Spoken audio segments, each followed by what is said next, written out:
S'agissant toujours de la connexion Internet, retenez que le procès opposant les consommateurs aux télécoms a été ajourné, prévu pour ce mardi. L'ouverture du procès est envoyée au 19 février prochain pour des questions de mise en état.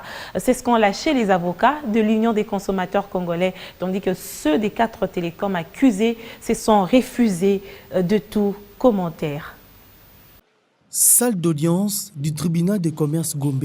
À la barre, les 4 sociétés de télécommunications œuvrant en République démocratique du Congo. Elles sont accusées d'avoir coupé la connexion Internet et les SMS sans une quelconque communication à l'endroit de leurs abonnés. Ces derniers ont déféré ces télécoms devant ces juridictions pour réparation des dommages causés suite à cette interruption de près de 21 jours.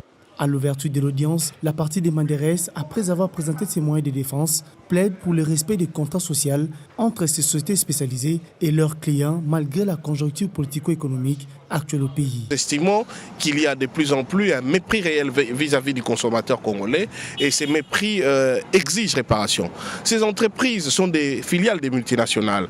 Elles sont liées par une certaine éthique à l'international et aujourd'hui elles ne peuvent pas s'exonérer de leurs responsabilités uniquement en alléguant qu'elles auraient reçu des injonctions quelconques pour couper Internet. Ces injonctions, nous ne l'avons pas vu, peut-être qu'ils vont nous communiquer au dossier, mais nous n'avons pas entendu que ces entreprises ont contesté, comme nous l'avons contesté en justice, une injonction qu'ils considèrent comme illégale. Mais ce que nous constatons, c'est que ces entreprises ont continué de travailler, donc nous avons commencé à utiliser les télécommunications habituelles sans passer par Internet, et donc nous avons commencé à acheter beaucoup plus de crédits qu'avant, et ces crédits sont entrés dans la caisse de ces entreprises. Donc en termes de préjudice, elles ne peuvent pas vraiment nous dire qu'elles ont été préjudiciées outre mesure. Mais dans tous les cas, elles ont des avocats. Ils savent à qui s'adresser quand il y a un préjudice. Nous, on l'a fait.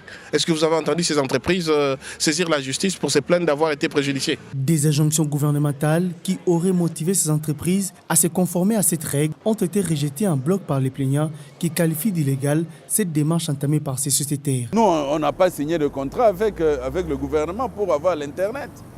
C'est avec eux, c'est eux d'ailleurs qui font la publicité, qui nous appellent à souscrire chez eux pour qu'on ait l'Internet et ils disent chacun qu'ils sont les meilleurs.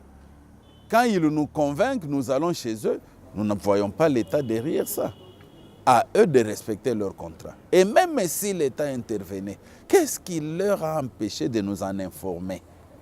On n'a pas eu l'information dans ces conditions, qu'ils ne viennent pas perturber le fonctionnement normal de l'État en mettant l'État pour venir couvrir leur impéritie. L'audience a été renvoyée au 19 février prochain, le temps de permettre aux parties au procès de confronter leurs arguments pour un bon déroulement de l'affaire.